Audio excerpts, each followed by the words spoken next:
बारिश में गरीब बहू की चटपटी खेत वाली खुली रसोई। सड़क किनारे खेत में एक बड़ा तंबू लगा हुआ था। तंबू के नीचे कुछ लोग कुर्सियों पर बैठकर मजे से पकौड़े, भुट्टे, आलू का पराठा, घुइया की पत्ती के बड़े मंगोड़े ये सब खा रहे थे। धीमी धीमी बारिश हो रही है। कुछ लोग हाथ में छाता लेकर तो कुछ लोग रेनकोट पहनकर पकौड़ों का आनंद ले रहे हैं। बच्चे पास में खेल रहे हैं। वाह सुनीता, बहू के हाथ के इन पकौड़ों का स्वाद तो सच में लाजवाब है। बिल्कुल सही कहा विमला बहन, ऐसी चटपटी चीजें इस मौसम में मिल जाए तो मजा आ जाता है। तंबू के पास ही एक मचान बनी हुई है जिसके ऊपर बहुत सारी हरी भरी बेलें लटक रही हैं। मचान के आसपास खेतों में ताजी सब्जियां लगी हुई हैं। रसोई के अंदर सुनीता बड़े चाव से खाना बना रही है। वो कढ़ाई में पकौड़े तल रही है। माँ जी जरा आग को थोड़ा और तेज कर दीजिए ताकि पकौड़े एकदम कुरकुरे बने। हाँ बहू, मैं अभी लकड़ियों को ठीक कर देती हूँ। ये भुट्टा भी बस भुनने ही वाला है। देवकी चूल्हे की आंच पर मजे से भुट्टा भून रही है। सुनीता कढ़ाई में तीखा और चटपटा तड़का लगाती है जिसकी तीखी खुशबू पूरे खेत में फैल जाती है। बाहर बैठे लोग खुशबू सूंघते हैं। अरे भाई देखो कितना अच्छा तड़का लगा है, खुशबू तो दूर दूर तक फैल रही है। हाँ, इतनी अच्छी खुशबू आ रही कि पेट भरे होने पर भी भूख लग जाए। रमेश, हरीश और गुड़िया तीनों मिलकर ग्राहकों को गरम गरम भुट्टों के पकौड़े और आलू के पकौड़े सर्व कर रहे हैं। लीजिए भाई साहब, आपके गर्मा गर्म आलू के पकौड़े तैयार हैं, खाकर बताइएगा। और ये लीजिए चाची, आपके लिए एकदम गरम भुट्टे के पकौड़े। भाभी बाहर तो ग्राहकों की लाइन लग गई है, सब आपके हाथ के स्वाद के दीवाने हो गए हैं। गुड़िया तुम लोग बस जल्दी जल्दी सबको सर्व करते जाओ, मैं यहाँ गरम गरम उतार रही हूँ। आखिर भाभी आपने अपनी चटपटी खुली रसोई खेत में बना ही ली, सब कितनी तारीफ कर रहे हैं। आखिर ऐसी क्या जरूरत पड़ी बहू को कि उसे बारिश में खुले में चटपटी रसोई बनानी पड़ी? क्यों एक गरीब परिवार को अपना घर छोड़कर खेत में चूल्हा जलाना पड़ा? आइए जानते हैं इस कहानी की शुरुआत से। गर्मी का भीषण मौसम है और सुनीता पसीने से लथपथ होकर चूल्हे में लकड़ियां जलाते हुए रोटियां सेक रही है। चूल्हे का धुआं पूरी रसोई में भर गया है। सुनीता को अचानक चक्कर आ जाता है। वो दीवार का सहारा लेकर खड़ी होती है। उफ, आज तो गर्मी बर्दाश्त के बाहर है, सिर पूरी तरह घूम रहा है। सुनीता जैसे जैसे खुद को संभाल कर रोटियों की टोकरी लेकर बाहर कमरे में आती है जहाँ देवकी, हरीश, रमेश जमीन पर चटाई बिछाकर बैठे हैं। सुनीता सबके सामने थाली लगाते हुए, हे भगवान, खाना बनाने में इतनी गर्मी लग रही है कि क्या बताऊं। चूल्हे का धुआं घर के अंदर भर जाता है और हमारी रसोई भी छोटी सी है। बड़ी मुश्किल से तुम्हें खाना बनाकर लाई हूं। चलो अब आप लोग जल्दी जल्दी खा लो। सब लोग खाना खाने के लिए बैठते हैं। हरीश सब्जी का पहला निवाला मुंह में लेते हुए, सुनीता बहू इतना चटपटा और टेस्टी खाना बनाती है, लेकिन खाना खाने का मन नहीं करता क्योंकि इतनी ज्यादा गर्मी है कि खाना अंदर तक जाता ही नहीं। हाँ पिताजी, शरीर से इतना पसीना बह रहा है कि भूख ही मर जाती है। हाँ बहू, खाना बहुत अच्छा बनाती है, लेकिन अब गर्मी की वजह से खाना खाया ही नहीं जाता। मैं समझ सकती हूँ माँ जी, इस उमस में तो सांस लेना भी भारी लग रहा है। मैं भी बस किसी तरह पेट भरने के लिए 2 रोटियां खा रही हूँ भाभी। परिवार के सभी सदस्य जैसे जैसे थोड़ा खाना खाते हैं, भीषण गर्मी और घुटन के बीच सब उसी छोटे से कमरे में जमीन पर सोने की कोशिश करते हैं, लेकिन किसी को नींद नहीं आती। इस कमरे में तो एक हवा का झोंका भी नहीं आ रहा है। रात कैसे कटेगी? इतनी गर्मी है कि यहाँ पर तो मुझे घुटन हो रही है, छाती पर वजन सा लग रहा है। हाँ जी, पंखा भी बस गर्म हवा फेंक रहा है। भगवान जाने कब राहत मिलेगी इस गर्मी से। रात किसी तरह बीतती है। अगले दिन सुबह जल्दी जल्दी पूरा परिवार तैयार होता है। वे सभी अपने खेतों पर जाने के लिए घर से निकलते हैं। रास्ते में उन्हें चमन कबाड़ी वाला अपने ठेले के साथ मिलता है। राम राम हरीश भाई। अरे भाई, आप लोग तो बहुत ही टाइम के पक्के हो, समय पर खेतों के लिए निकल ही जाते हो। तुम भी तो रोज अपना कबाड़ बेचने समय से निकल जाते हो चमन भाई। हाँ भाई, गरीब हैं। अब गरीब अगर अपना काम समय पर नहीं करेंगे तो कैसे काम चलेगा? बात तो बिल्कुल सच कही आपने। मेहनत के बिना 2 वक्त की रोटी भी नसीब नहीं होती।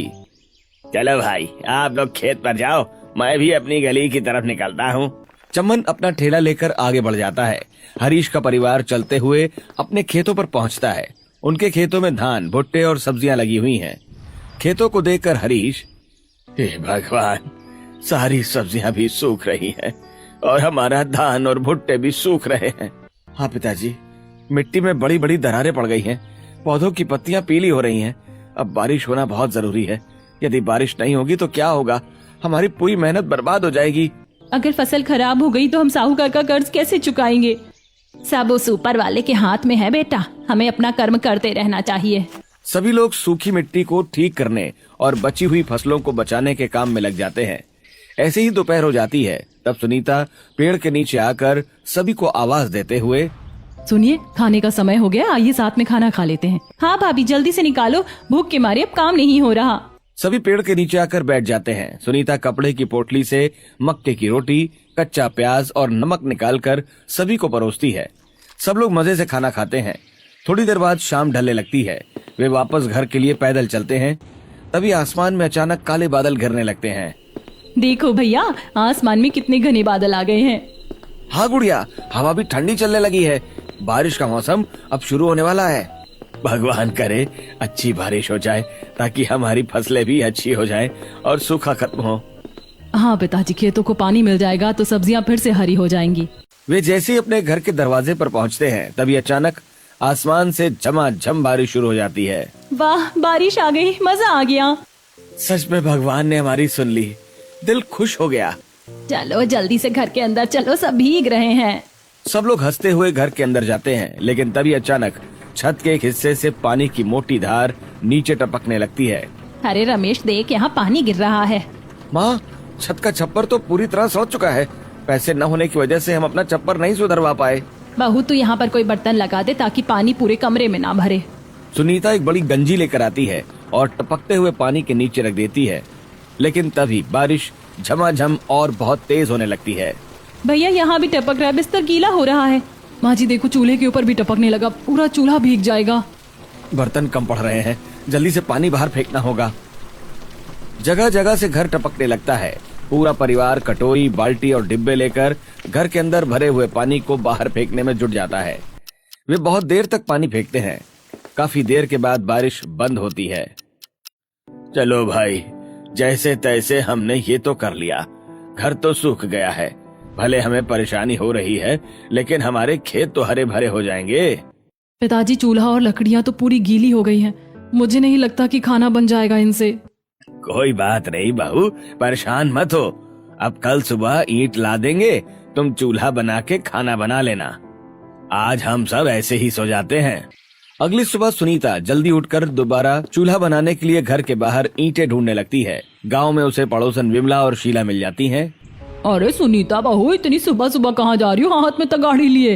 राम राम विमला चाची, बस गांव में ईंटें ढूंढने निकली हूँ। कल बारिश में चूल्हा टूट गया है, उसी को बनाना है। वैसे सुनीता बहू, तुम खाना तो बहुत लाजवाब बनाती हो और तड़के की खुशबू तो बाहर सड़क तक आती है। जब तुम रसोई में तड़का मारती हो तो हमारा भी मन ललचा जाता है। कभी अपने हाथ का खाना हमें भी तो खिलाओ। हाँ जरूर खिलाऊंगी चाची, पर अभी चलती हूँ।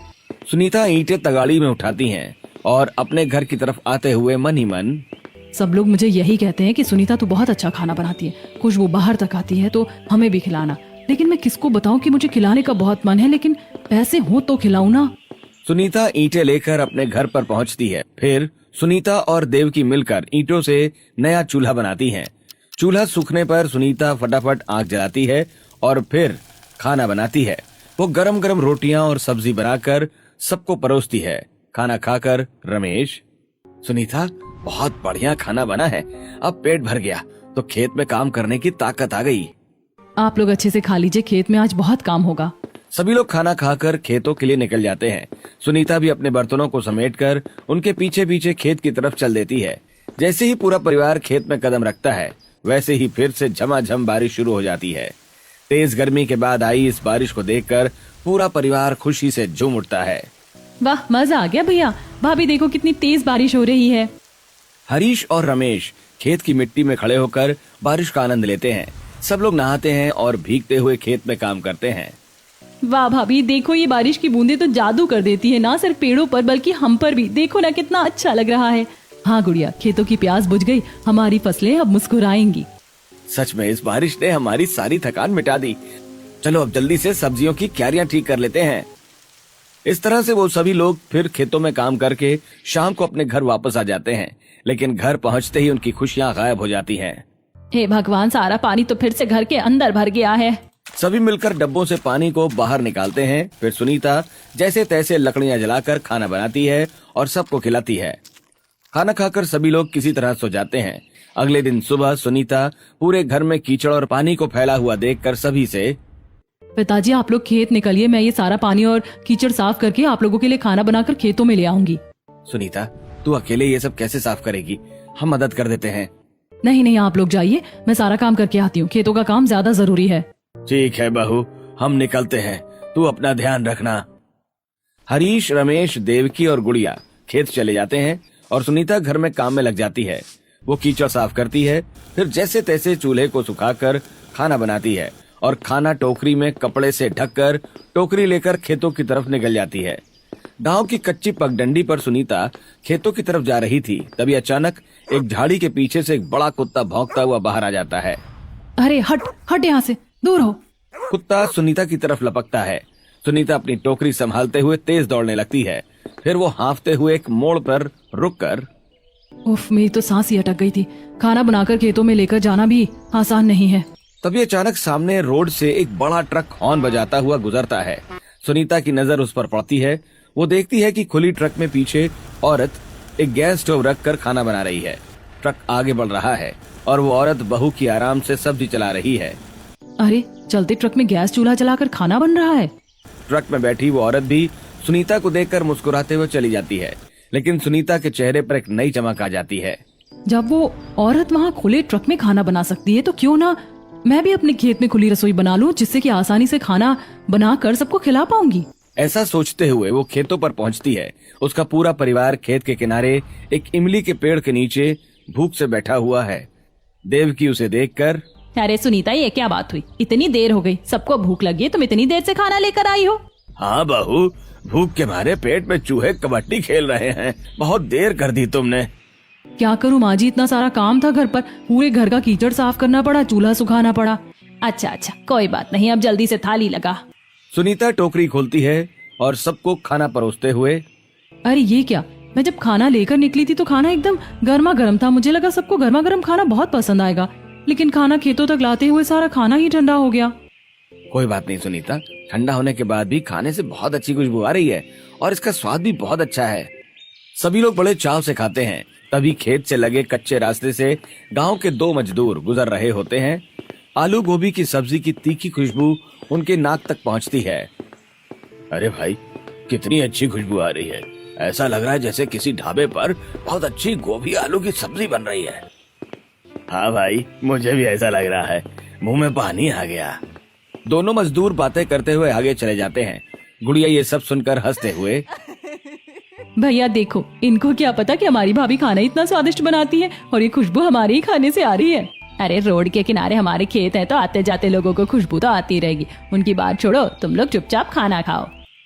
सभी लोग खाना खा लेते हैं। तभी अचानक आसमान फिर से काला हो जाता है और तेज बारिश शुरू हो जाती है। हरीश के खेत के कोने में एक बहुत ही पुरानी छोटी सी घास फूस की झोपड़ी बनी हुई है। हरीश बारिश को देखकर, अरे चलो चलो, झोपड़ी के अंदर चले चलो, बहुत तेज बारिश है। पूरा परिवार भागकर उस छोटी सी झोपड़ी में सिमट जाता है। बाहर मूसलाधार पानी बरस रहा है और झोपड़ी की छत से भी हल्की बूंदें टपक रही हैं। झोपड़ी के अंदर पूरा परिवार सिकुड़ कर बैठा हुआ है। बाहर बारिश थमने का नाम नहीं ले रही है और झोपड़ी की पुरानी घास फूस से पानी नीचे रिस रहा है। अरे बहुत देर हो रही है, बारिश बंद भी नहीं हो रही, अब क्या करेंगे हम? हाँ माँ जी, हमारे घर में तो पानी भर गया होगा और अब जाकर खाना बनाने के लिए पहले सारा पानी घर के बाहर निकालना पड़ेगा। मुझे बहुत देर हो जाएगी।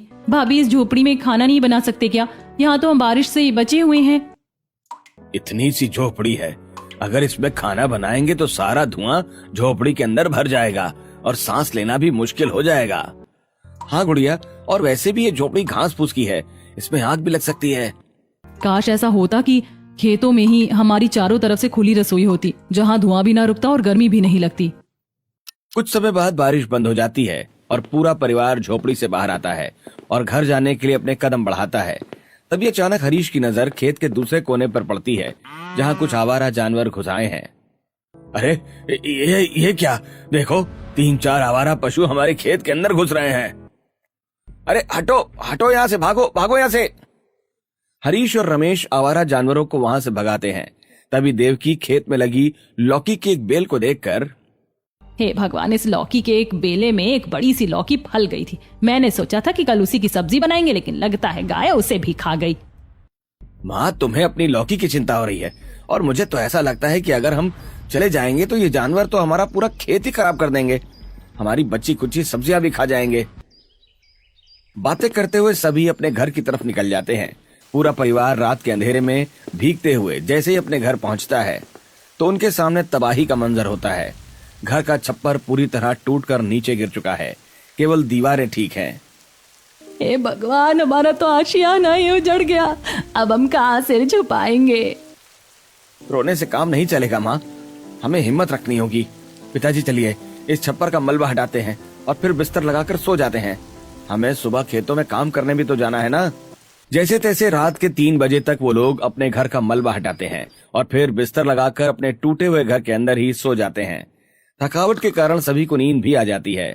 अगले दिन सूरज सर पर आ जाता है और पूरा परिवार बहुत देर से खेत पहुंचता है।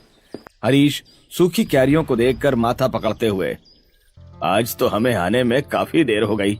इतनी देर से अगर हम खेतों पर आएंगे तो काम कैसे करेंगे? और हमारी रोजी रोटी तो यही खेत है।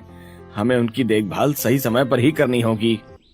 इसका कोई ना कोई हल तो निकालना ही पड़ेगा पिताजी। ऐसे रोज रोज भागदौड़ नहीं हो सकती।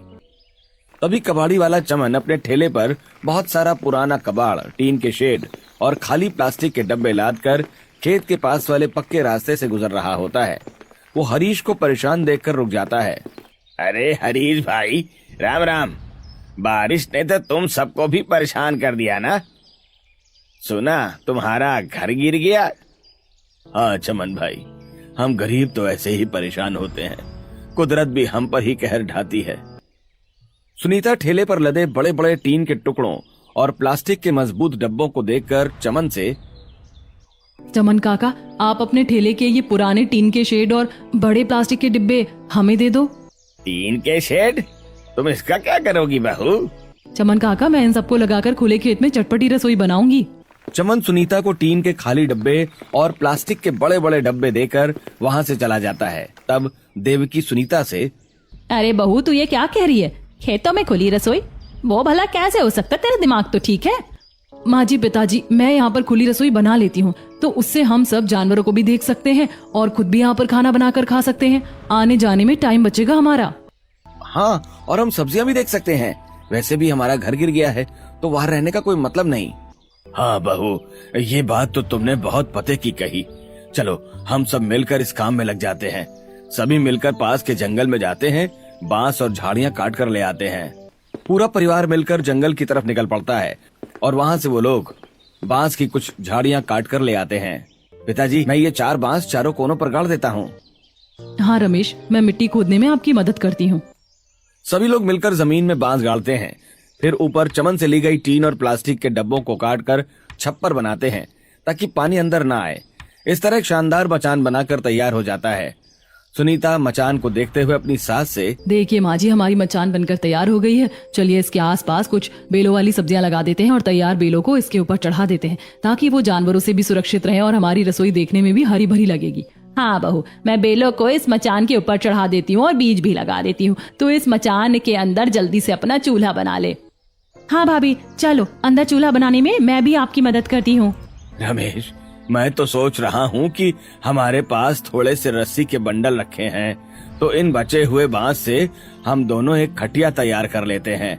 वो हमारे आराम करने के काम आएगी। हाँ पिताजी, मैं और माँ भी घर जाकर रसोई बनाने का सारा सामान ले आते हैं।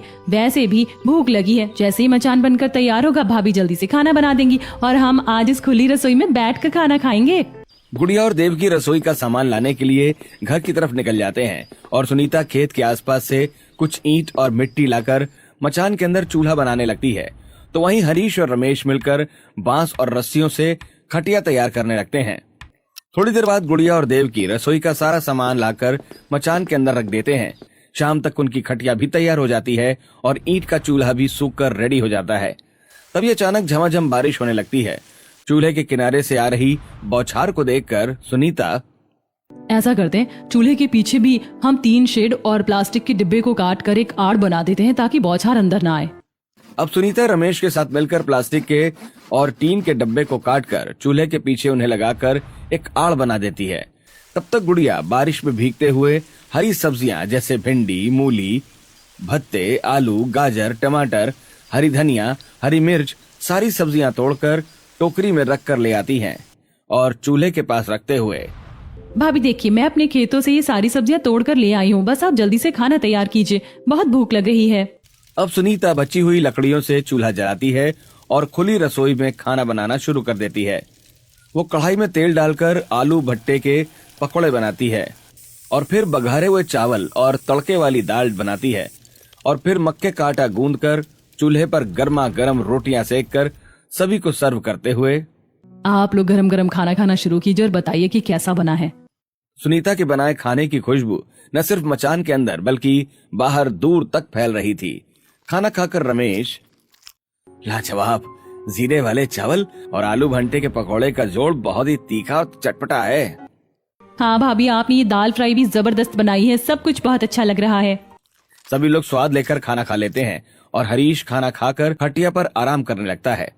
तभी वो देखता है कि खेत के किनारे से कुछ जंगली सुअर आ रहे हैं।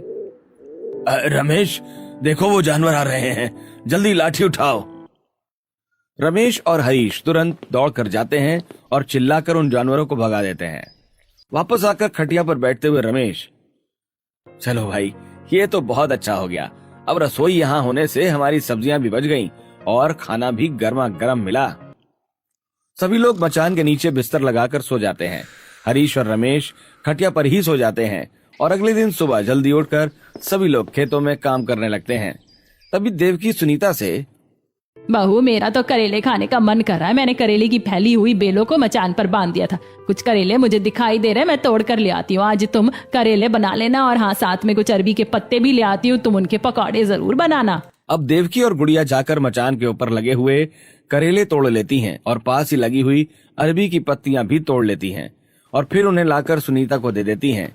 सुनीता चूल्हे पर करेले की चटपटी सब्जी और अरबी के पत्तों के चटपटे पकौड़े बनाकर तैयार करते हुए, गुड़िया, मैंने खाना लगभग तैयार कर लिया है, तुम सबको बुला कर ले आओ और मैं सभी को खाना परोस देती हूँ। अब गुड़िया खेतों में जाकर सभी को आवाज देती है। सभी लोग खाना खाने के लिए आ जाते हैं। फिर सुनीता सभी को गर्मा गर्म घुइया के पकौड़े, मक्के की रोटी, करेले की तीखी सब्जी सर्व कर देती है। सभी लोग बड़े चाव से खाना खाते हैं और खेतों में काम करने के लिए चले जाते हैं। ऐसे ही समय गुजरता है। उनके खेतों में लगी हुई धान की फसल, सब्जियों की फसल और मचान पर चढ़ी हुई सब्जियों की बेलें काफी अच्छी तरह से तैयार हो जाती हैं। एक दिन विमला और शीला रास्ते से गुजर रही होती हैं। वे मचान पर लटकती सब्जियां और सुनीता की खुली रसोई देखकर वहां जाती हैं और विमला से, अरे भाई, इतनी अच्छी अच्छी सब्जियां हैं तुम्हारे यहाँ। हरीश भाई, कद्दू और लौकी तो देखो कैसे लटक रहे हैं। हाँ विमला बहन, हम खेतों में मेहनत करते हैं, हमने सब्जियां उगाई हैं, रात दिन एक किया है हमने। अरे इतनी अच्छी खुशबू कहाँ से आ रही है? मेरी बहू अंदर खाना बना रही है, आओ चलो तुमको भी खिलाती हूँ, बहुत टेस्टी खाना बनाती है वो। दोनों पड़ोसने देवकी के साथ अंदर आती हैं और बारिश में गरीब बहू की चटपटी खेत वाली खुली रसोई देखकर हैरान होते हुए, अरे वाह बहू, तुमने तो बारिश में ये खुली रसोई बनाकर बड़ा अच्छा काम किया। इस रसोई में तो अंदर पानी भी नहीं भर रहा और चारों तरफ से खुली होने की वजह से तुम अपने खेतों पर भी नजर रख पा रहे हो और साथ ही तुम्हें गर्मी भी नहीं लगेगी, बारिश के भी मजे ले रही हो। वैसे बहू, तुम जो खाना बना रही हो उसकी खुशबू दूर दूर तक फैल रही है। आखिर क्या बना रही हो ऐसा? बैठिए चाची जी, मैं आपको खिलाती हूँ। आज मैं भुट्टे के पकौड़े, तड़के वाले चावल और मक्के की रोटी और अपने ही खेतों में उगी हुई सब्जियां बना रही हूँ। बैठो बहन, तब तक मैं एक तरफ चूल्हे की आग पर तुम लोगों के लिए भुट्टे भी भून देती हूँ। देवकी और शीला चटाई पर बैठ जाते हैं। सुनीता खाना बनाकर उन लोगों को परोस देती है और साथ ही देवकी गरम गरम भुट्टे चटनी लगाकर उन्हें दे देती है। वे दोनों खाना खाकर बहुत खुश होती हैं और सचमुच सुनीता बहू के हाथ का खाना कितना स्वादिष्ट है ना शीला बहन? हाँ बहन, बहुत ही चटपटे पकवान बनाती सुनीता बहू। विमला और शीला खाना खाकर तारीफ करते हुए चली जाती हैं। परिवार की बाकी लोग भी खाना खा लेते हैं। तभी बाहर झमाझम बारिश होने लगती है। बारिश देखकर गुड़िया, भाभी मुझे नहाना है, आज मैं इस तेज बारिश में खूब नाचूंगी। गुड़िया ऐसा कहकर बाहर चली जाती है और झमाझम बारिश में नहाती है और नाचती भी है। उसकी खुशी देखकर उसके साथ परिवार के लोग भी बारिश में खूब भीगते हैं और खूब नाचते हैं। थोड़ी देर बाद वे अपनी छोटी सी झोपड़ी में जाकर अपने अपने कपड़े बदल लेते हैं और चैन की नींद सो जाते हैं। अगले दिन झमाझम बारिश के बीच सुनीता अपनी खुली रसोई में खाना बना रही थी। उसी समय सड़क से दो थके हुए मजदूर हाथ में छाता लेकर गुजर रहे थे। खाने की खुशबू सूंघकर बोला, भाई इतनी अच्छी खुशबू है, काश ये खाना खाने को मिल जाता तो मजा आ जाता। हाँ यार, पर हम पराए लोगों से कैसे मांगे। चलो आगे चलते हैं। दोनों मजदूर छाता लेकर चले जाते हैं। सुनीता ये सब देखकर खाना बनाते हुए खटिया पर बैठे अपने सास ससुर से, पिताजी कितने सारे लोग हमारा खाना खाना चाहते हैं, हमें उन्हें यहाँ बैठाकर खाना खिलाना चाहिए। अगर इतने लोगों को मुफ्त में खाना देगी तो हमारा तो बंटा ही धार हो जाएगा, कोई जरूरत नहीं है। तभी विमला और शीला फिर से वहाँ आती हैं। हरीश भाई, सुनीता बहू, तुम्हारे खाने की याद मुझे फिर से खींच लाई, आज फिर से हमें पकौड़े खिला दो। सुनीता उन्हें खाना परोसती है। विमला और शीला खाना खाकर उठती हैं और वे सुनीता से, सुनीता बहू, तुम इतना टेस्टी खाना बनाती हो कि कोई खाए बिना रह नहीं सकता, तो तुम ऐसा करो कि ये खाना बेचना शुरू कर दो, और ये लो, ये कुछ पैसे रख लो, ये हमारे आज के खाने के हैं। सुनीता के मना करने के बाद भी शीला उन्हें पैसे दे देती है और वहाँ से चली जाती है। उसके जाने के बाद सुनीता सभी से, क्यों ना हम ऐसा ही करें और खाना बेचे, इससे हमारी गरीबी भी दूर हो जाएगी। बात तो सही है, पर बारिश का मौसम है, रसोई तो हमारी चारों तरफ से खुली है, हवा आ रही है, लोग बैठेंगे कहाँ। हमारी इस खुली रसोई में काफी सारे लोगों का खाना मैं अकेले ही बना सकती हूँ, बस हमें ग्राहकों के बैठने की व्यवस्था करनी होगी। हाँ ये बात तो है। ऐसा करते हैं, खेत की कुछ सब्जियां तोड़कर बाजार में बेचते हैं और एक छाता खरीद के ले आते हैं ग्राहकों के लिए। अगले दिन रमेश खेत में ताजी सब्जियां तोड़कर बाजार में बेचता है और वहां से एक बड़ा छाता लेकर आता है और खेतों के किनारे लगा देता है। तभी चमन कबाड़ी वाला फिर से वहां आता है। अरे भाई, बड़ी अच्छी खुशबू आ रही है सुनीता बहू, आज चूल्हे पर क्या चढ़ाया है? चमन काका, आज मक्के की रोटी और चटपटी चटनी है, आइए आप खाना खाइए। सुनीता चमन को भरपेट खाना खिलाती है। फिर चमन, बहू मेरे पास पैसे तो नहीं है, पर इस स्वादिष्ट भोजन के बदले मैं तुम्हें अपने ठेले से 2-3 पुरानी कुर्सियां दे देता हूँ। बहुत बहुत धन्यवाद काका, ये हमारे बहुत काम आएंगी। इस तरह एक छाते के नीचे 2-3 कुर्सियां लग जाती हैं। रमेश एक लकड़ी के पट्टे पर कोयले से चटपटी रसोई का खाना सिर्फ 50 रुपए में का बोर्ड भी लगा देता है। तभी वहीं 2 मजदूर आकर, अरे देखो यहाँ बोर्ड लगा है, तो क्या यहाँ खाना बिकता है? हाँ भाई साहब, बिल्कुल गरम और चटपटा खाना मिलता है, आइए बैठिए। दोनों झमाझम बारिश के बीच छाते के नीचे कुर्सियों पर बैठ जाते हैं और बोर्ड पढ़ते हुए रामू, अरे ये तो बहुत सस्ता है, हम दोनों ही 50 में खा लेंगे, 25 तेरे 25 मेरे। हाँ भाई, ये तो हमारे बजट में है। सुनीता दोनों को 50 के चटपटी आइटम परोसती है। दोनों तारीफ करते हुए तड़के वाली दाल, चावल, मिक्स वेज की सब्जी, भुट्टे के पकौड़े, चटनी और गर्मा गर्म भुट्टे खाकर वहां से चले जाते हैं। हरीश का परिवार पैसे पाकर बहुत खुश होता है। अगले दिन वो 2 मजदूर 5-6 और मजदूरों को अपने साथ लेकर आते हैं। भाई, हमको भी चटपटा खाना चाहिए, हमें वो 50 वाली थाली दे दो। तभी अचानक तेज बारिश होने लगती है, फिर भी मजदूर बिल्कुल नहीं भीगते। वे अपना अपना छाता खोल लेते हैं और कुछ मजदूर अपना रेनकोट पहन लेते हैं और फिर सभी लोग वहां बैठकर खाना खाते हैं। मचान के अंदर रमेश खाना बना रही सुनीता से, सुनीता ऐसे तो काम नहीं चलेगा, हमको यहाँ पर एक लंबा शेल्टर बनाना पड़ेगा ताकि सब लोग सूखे में बैठकर खाना खा सकें। पर अभी तो हमारे पास पैसे नहीं है, कुछ दिन तो ऐसे ही चलाना पड़ेगा। कोई बात नहीं बेटा, हम एक और बड़ा छत्ता ला सकते हैं बाजार से। हरीश एक और छत्ता लाकर लगा देता है। अब मजदूर छाते के नीचे बैठकर खाना खाने लगते हैं। ऐसे कुछ दिन बीतते हैं और उनके पास कुछ पैसे भी इकट्ठे हो जाते हैं। फिर ये लोग बाजार में एक लंबा सा तिरपाल खरीदते हैं और कबाड़ वाले चमन से ही खरीद कर कुछ कुर्सियां, टेबल, कुछ पुराने टेबल तिरपाल के नीचे रख लेते हैं और फिर इस तरह से उनका तिरपाल का बड़ा शेल्टर तैयार हो जाता है और लोग वहां पर आराम से बैठकर खाना खाने लगते हैं। एक दिन वहां से गुजरते हुए साहूकार सुनीता की चटपटी रसोई और छोटे से ढाबे को देखकर हरीश के पास आकर, अरे वाह हरीश, तुमने यहाँ खेतों में खुली रसोई के साथ साथ ढाबा भी बना लिया है।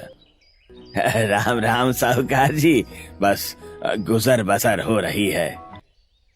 हरीश, तुमने मुझसे जो पुराना कर्जा लिया था उसे आज ही वापस करो या मुझे तुम्हारा गांव का घर दे दो। साहूकार जी, वो घर तो हमारा इकलौता आशियाना है, थोड़े दिन रुक जाइए, हम आपको आपका पूरा पैसा ब्याज समेत दे देंगे। ठीक है, मैं तुम्हें 1 हफ्ते का टाइम देकर जा रहा हूँ, अगर पैसे नहीं मिले तो घर मेरा होगा। साहूकार वहां से चला जाता है। तभी कॉलेज की कुछ लड़कियां वहां आती हैं और झमाझम बारिश के बीच में गरीब बहू की चटपटी खेत वाली खुली रसोई को देखकर आपस में बातें करते हुए, देख रही है शिप्रा, बारिश में ही खुली रसोई कितनी अच्छी लग रही है और खुशबू तो कितनी अच्छी आ रही है। हाँ काजल, मैंने सुना है कि यहाँ सस्ता, चटपटा और अच्छा खाना मिलता है। चल हम भी खाते हैं और साथ में इस रसोई की वीडियो भी बनाते हैं, अच्छे व्यूज आएंगे।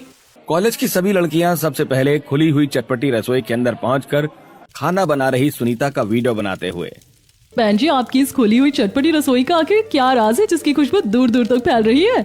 हम किसानों को अपनी मेहनत से ही अपना भाग्य बदलना होता है। बस ये सब इस मेहनत का नतीजा है। मैं और मेरा पूरा परिवार इन खेतों में जी तोड़ मेहनत करते हैं और साथ ही अब हम मिलकर सभी को सस्ता, चटपटा और अच्छा खाना भी खिला रहे हैं। वीडियो बनाने के बाद लड़कियां वीडियो को सोशल मीडिया पर अपलोड कर देती हैं और फिर बैठकर चटपटा खाना खाने लगती हैं। अगले दिन उनका वीडियो वायरल हो जाता है और अगले दिन उस चटपटी रसोई का खाना खाने के लिए वहाँ भीड़ लग जाती है। भीड़ देखकर देवकी अपनी बहू से, देख रही हो बहू, आज चटपटी रसोई का खाना खाने के लिए कितने लोग आए हैं। हाँ माँ जी, मैं जल्दी जल्दी खाना तैयार करती हूँ और आप लोग सभी को सर्व कर दीजिए। और गुड़िया, तुम जाकर काउंटर संभालो और पैसों को अच्छी तरह रखना। सभी लोग काम में लग जाते हैं और सुनीता खाना बना रही है, देवकी भुट्टे भूंज रही है, हरीश और रमेश ग्राहकों को खाना सर्व कर रहे हैं और गुड़िया काउंटर पर पैसे गिन रही है। इस तरह अब रोज उनके ढाबे पर भीड़ लगने लगी थी और उनकी अच्छी खासी आमदनी होने लगी थी। एक हफ्ते बाद साहूकार आता है तो रमेश सारा पैसे का हिसाब चुकता करते हुए, साहूकार जी, आपके सारे पैसे चुकता हो गए। अब आप खुश होकर हमारी चटपटी रसोई का खाना खाकर जाइए। साहूकार मुंह बनाकर वहां से चला जाता है। कुछ दिनों बाद वो अपने घर को भी पक्का बना लेते हैं और अपनी खुली खेत वाली रसोई में एक बड़ा टीन का शेल्टर लगाकर वहां टेबल और कुर्सियां लगा देते हैं और कुछ लड़कों को काम पर भी रख लेते हैं। इस तरह उनका जीवन अब खुशी पूर्वक बीतने लगता है।